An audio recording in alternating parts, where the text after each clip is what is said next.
ओम शांति। ओम शांति। ओम शांति। 11/7/2020 को साकार मुरली छ।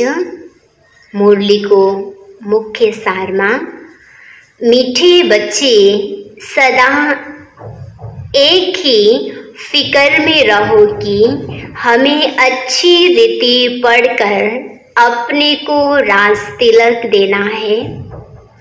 पढ़ाई से ही राजाई मिलती है।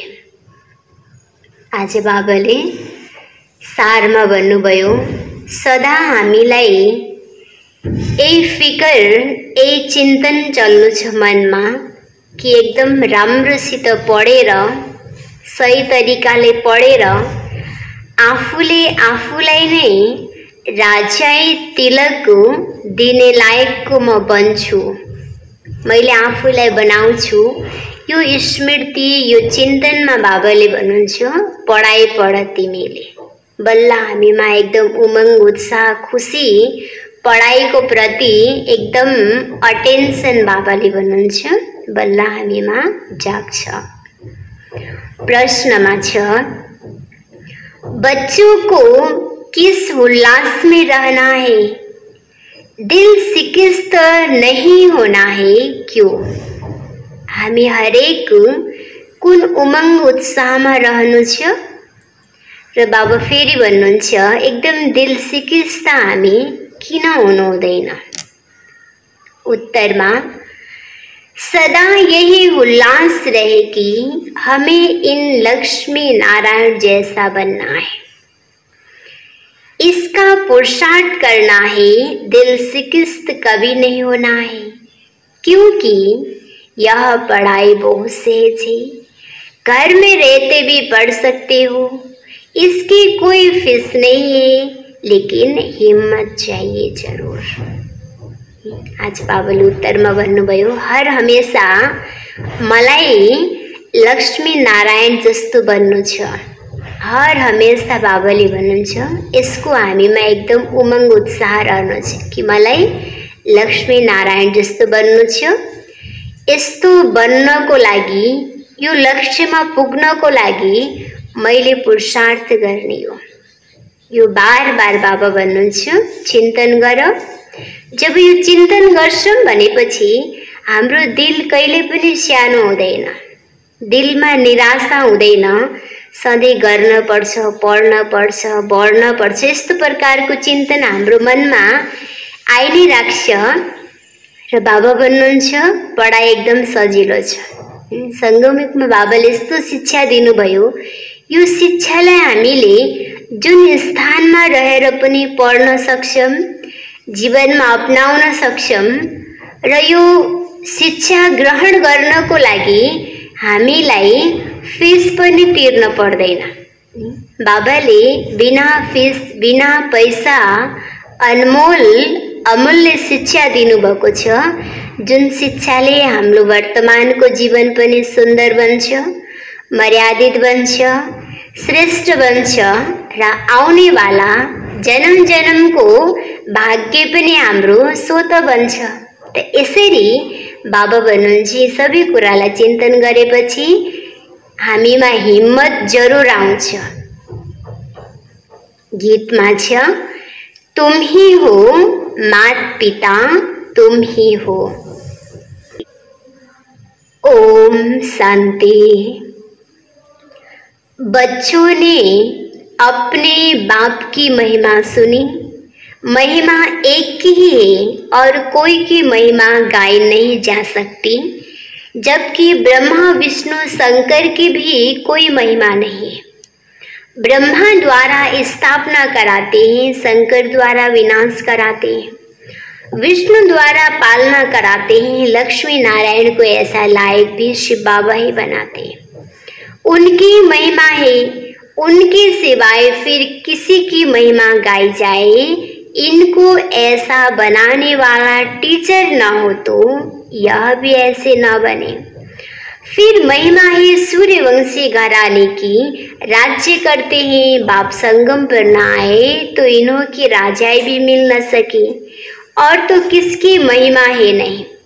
फर्नेस आदि कोई की भी महिमा करने की दरकार नहीं, महिमा है ही सिर्फ एक की, दूसरा न कोई।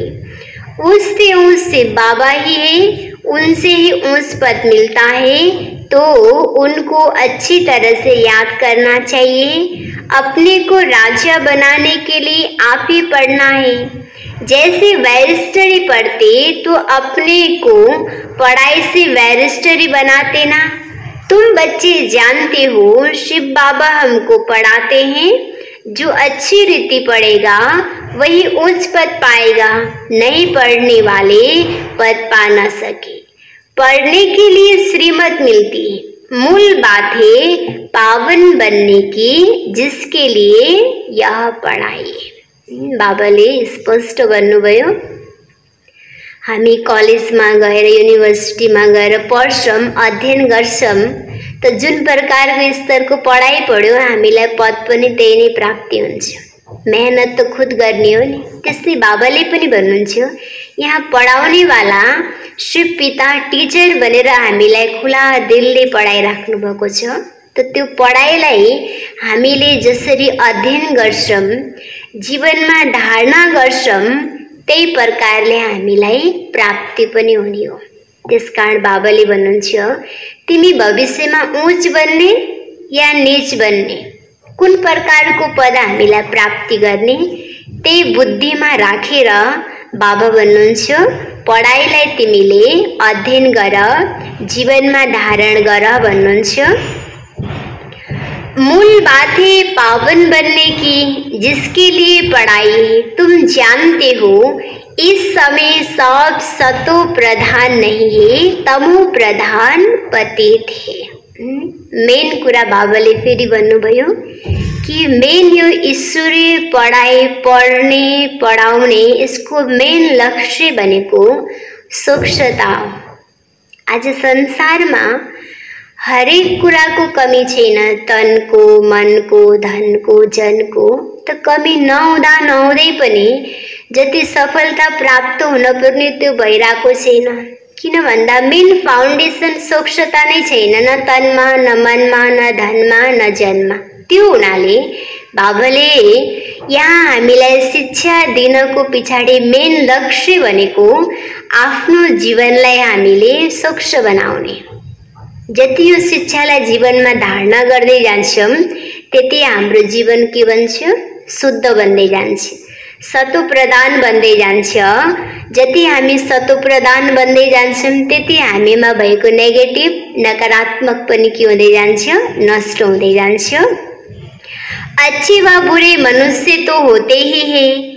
पवित्र रहने वालों को अच्छा कहा जाता है। अच्छा पढ़कर बड़ा आदमी बनता है तो महिमा होती है, परंतु है तो सब पतित।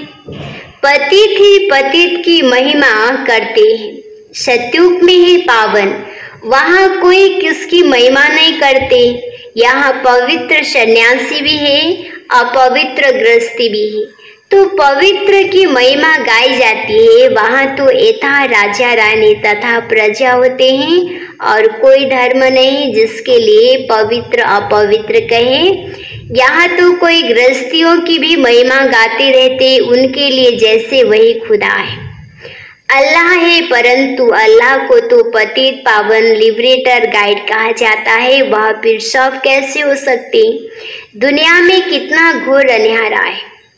अभी तुम बच्चे समझते हो, तो बच्चों को यह होना रहना चाहिए, हमको पढ़कर अपने को राजा बनाना है। जो अच्छी रीति पुरुषार्थ करेंगे वही राज तिलक पाएंगे।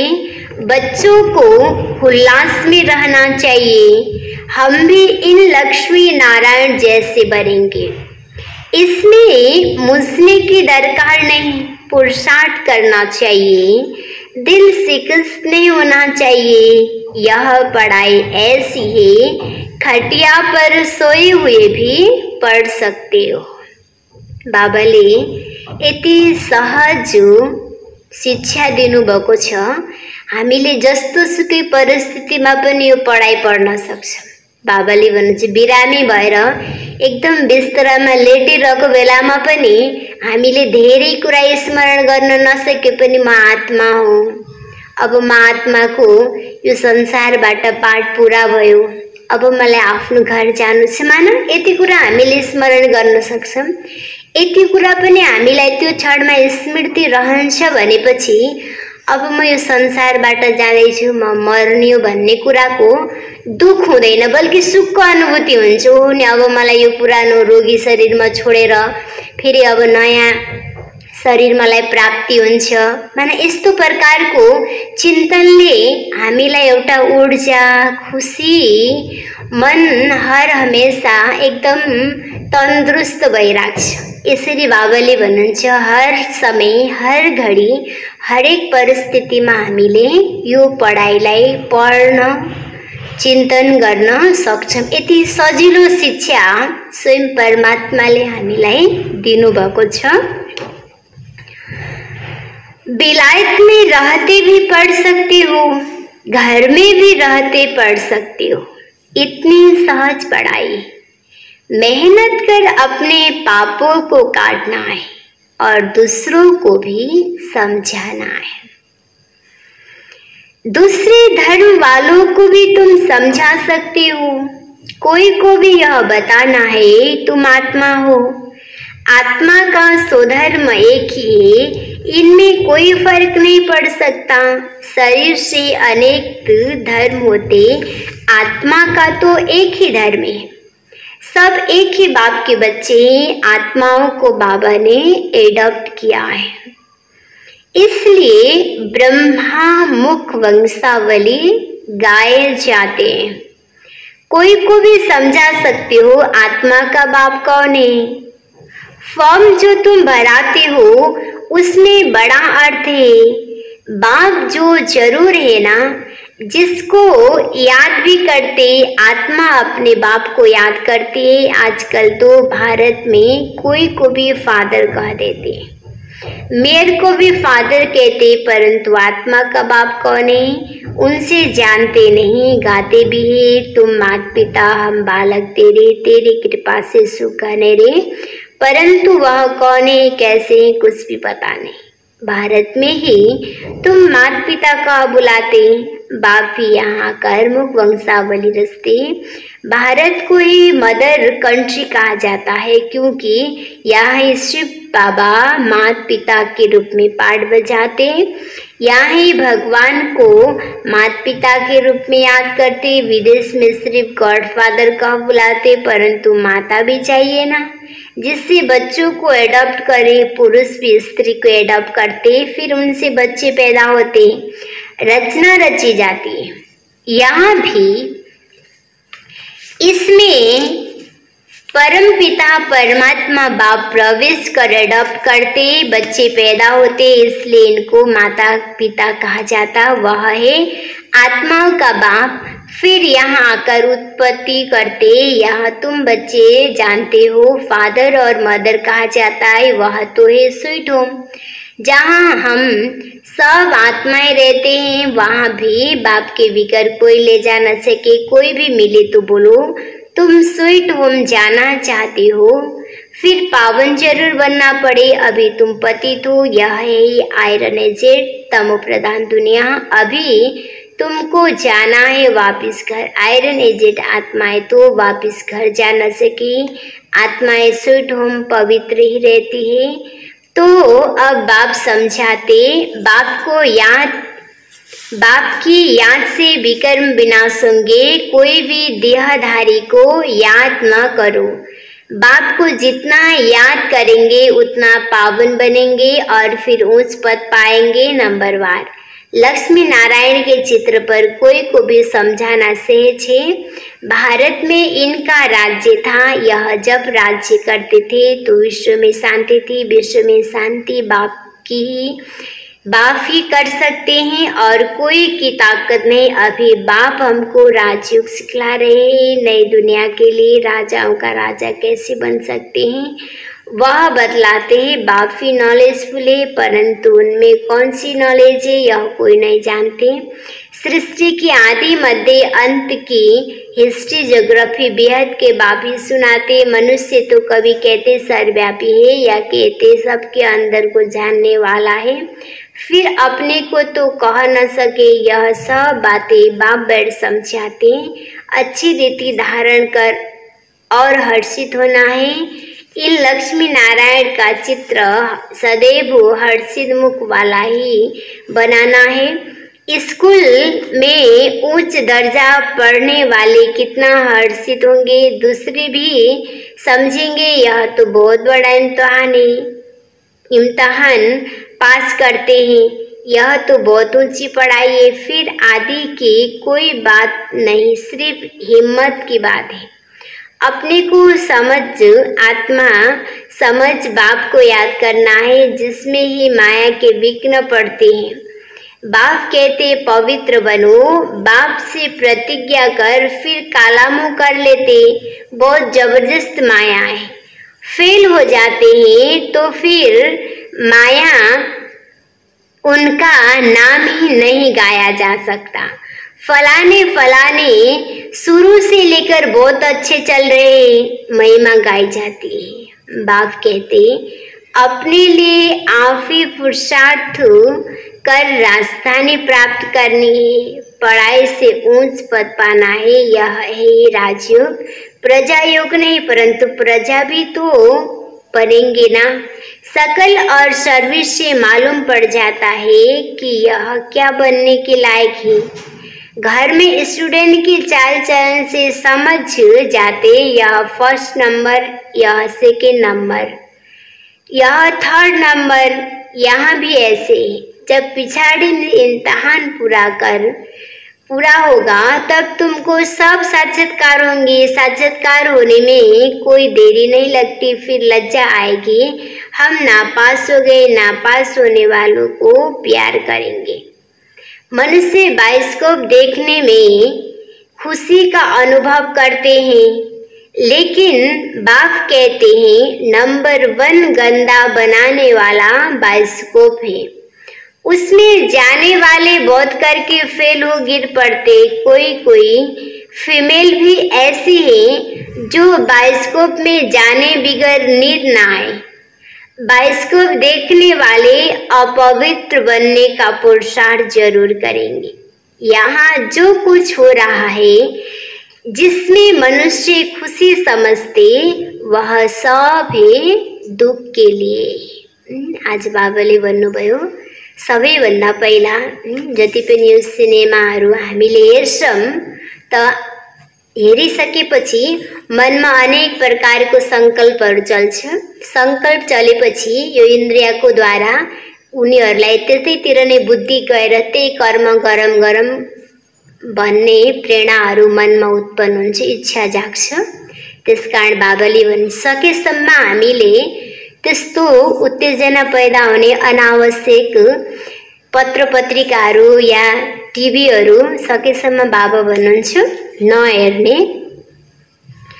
अब देखो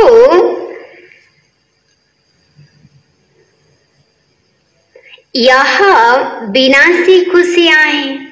अविनाशी खुशी अविनाशी बाप से मिलती है। तुम समझते हो बाबा हमको इन लक्ष्मी नारायण जैसा बनाते। वैसे आगे तो 21 जन्मों के लिए लिखते थे, अभी बाबा लिखते हैं 50-60 जन्म, क्योंकि द्वापर में भी पहले तो बहुत धनवान सुखी रहते हैं ना। भल पतित बनते हो तो भी धन बहुत रहता है। यह तो बिल्कुल जब तमो प्रधान बनते ना तभी दुख सुरु होता है। लास्टे दुख कलियुगमा मात्रै बाबाले भन्नुहुन्छ घोर दुख। बाँकी द्वापरबाट दुख सुरु भए पनि यस्तो अति चाहिँ बाबा भन्नुहुन्छ दुख हुँदैन। अब देखो पहले तो सुखी रहते हो, जब बहुत दुखी होते हैं तब बाबा आते, महा अजामिल जैसे पापियों का भी उद्धार करते। बाबा कहते हैं मैं सबको ले जाऊंगा मुक्ति धाम, फिर सतयुग की राजाएं भी तुमको देता हूँ। सबका कल्याण तो होता ही है ना, सबको अपने ठिकाने पर पहुंचा देता है। शांति में वहां सुख में, सतयुग में सबको सुख रहता है, शांति धाम में भी सुखी रहते हैं। कहते विश्व में शांति हो। बोलो, इन लक्ष्मी नारायण का जब राज्य था तो विश्व में शांति थी। दुख की बात हो नहीं सकती, न दुख न अशांति। यहाँ तो घर घर में अशांति है, देश देश में अशांति है, सारे विश्व में ही अशांति है ना। कितने टुकड़े टुकड़े हो पड़े हैं, कितनी करप्शन है, 100 माइल पर भाषा अलग है। अब बाप कहते हैं भारत की प्राचीन भाषा संस्कृति है। अब आदि सनातन धर्म का ही किसको पता नहीं, तो फिर कैसे कहते यह प्राचीन भाषा है। तुम बता सकते हो आदि सनातन देवी देवता धर्म कब था? तुम्हारे में भी नंबर 1 है। कोई तो डॉल हेड भी होते, देखने में भी आता है यह जैसे पत्थर बुद्धि। अज्ञान काल में भी कहते हैं ना, हे भगवान इनकी बुद्धि का ताला खोलो। बापू तुम 100 बच्चों को ज्ञान की रोशनी देते हैं, उससे ताला खुल जाता है। फिर भी कोई की बुद्धि खुलती नहीं। कहते हैं बाबा आप बुद्धिवानों की बुद्धि हो, हमारे पति की बुद्धि का ताला खोलो। बाबा कहते इसलिए मैं थोड़ी आया हूँ, एक एक की बुद्धि का ताला बैठ खोलूं, फिर तो सबकी बुद्धि खुल जाए, सब महाराजा महारानी बन जाए। हम कैसे सबका ताला खोलेंगे? उनको सतयुग में आना ही नहीं होगा तो हम ताला कैसे खोलेंगे? ड्रामा अनुसार समय पर ही उनकी बुद्धि खुलेगी। मैं कैसे खुलूंगा? ड्रामा के ऊपर भी है ना, सब फुल पास थोड़ी होंगे। स्कूल में भी नंबर 1 होते हैं, यह भी पढ़ाई है। प्रजा भी बनना है, सबका ताला खुल जाए तो प्रजा कहाँ से आएंगे? यह तो कायदा नहीं। तुम बच्चों को पुरुषार्थ करना है, हर एक के पुरुषार्थ से जाना जाता है। जो अच्छी रीति पढ़ते हैं उनको कहाँ जहाँ तहाँ बुलाया जाता है। बाबा जानते हैं कौन कौन अच्छी रीति सर्विस कर रहे हैं। बच्चों को अच्छी रीति पढ़ना है, अच्छी रीति पढ़ेंगे तो घर ले जाऊंगा, फिर स्वर्ग में भेजूंगा, नहीं तो बहुत कड़ी सजाएं खानी पड़ेगी और पद भी भ्रष्ट हो जाएगा। स्टूडेंट्स को टीचर का सो निकालना चाहिए। गोल्डन एज में पारस बुद्धि थी, अभी तो आयरन एज, तो यहाँ गोल्डन एज बुद्धि कैसे हो सकती? विश्व में शांति थी जबकि एक राज्य एक ही धर्म था। अखबार में भी तुम डाल सकते हो, भारत में जब इनका राज्य था तो विश्व में शांति थी। आखिर समझेंगे जरूर, तुम बच्चों का नाम बाला होना है। उस पढ़ाई में कितनी किताब आदि पढ़ते हैं, यहाँ तो कुछ नहीं, पढ़ाई बिल्कुल सहज है। बाबा की याद में अच्छे अच्छे महारथी भी फेल हो जाते हैं। याद का जौहर नहीं होगा तो ज्ञान तलवार काम नहीं करेगी। बिना धार को चक्कुले कुनै पनि कुरा काट्दैन नि, त्यस्तै बाबाले भन्नुहुन्छ ज्ञानले पनि काम तब गर्छ जब त्यसमा योग हुन्छ। जति हामीले बाबालाई याद गर्छौं ज्ञानमा ताकत आउँदै जान्छ। शक्ति भरिँदै जान्छ। त त्यो ज्ञानले बल्ल बाबा भन्नुहुन्छ जीवनमा काम गर्छ, जीवनमा धारणा हुन्छ योगको द्वारा, ज्ञानको पोइन्ट।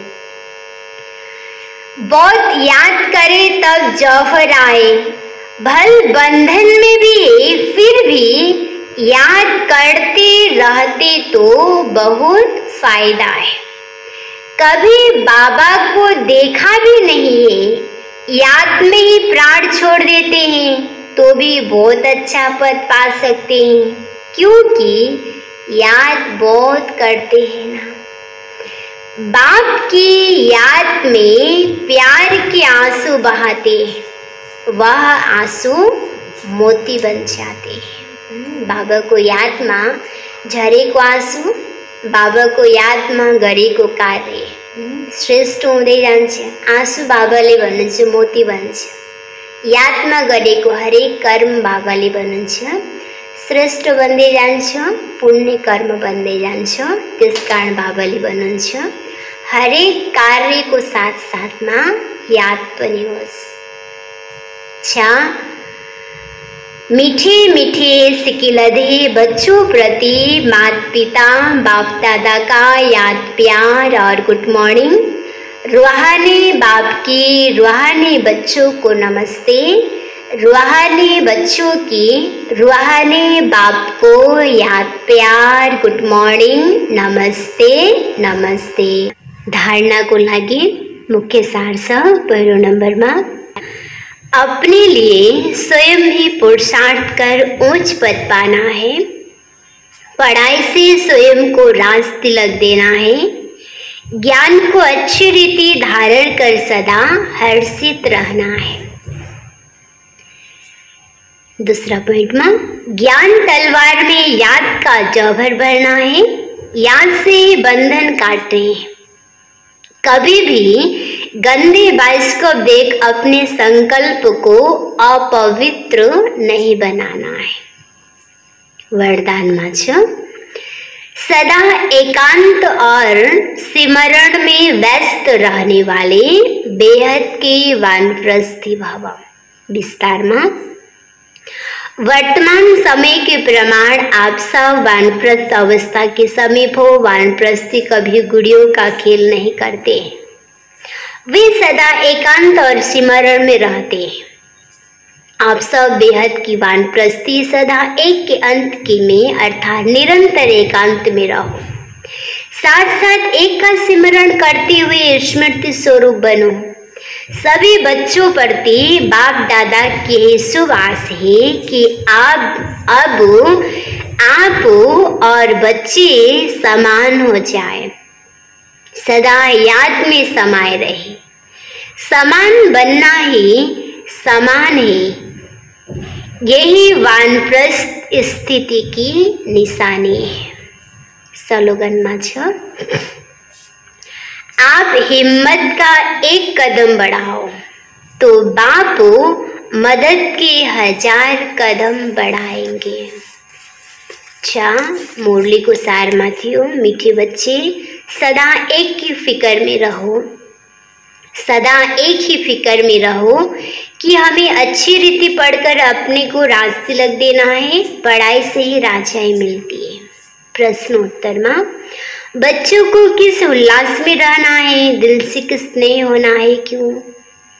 सदा ही उल्लास रहे कि हमें लक्ष्मी नारायण जैसा बनना है, इसका पुरुषार्थ करना है। दिल से किस कभी नहीं होना है, क्योंकि यह पढ़ाई बहुत सहज है, घर में रहते भी पढ़ सकते हो, इसकी कोई फीस नहीं है, लेकिन हिम्मत जरूर चाहिए। ओम शांति।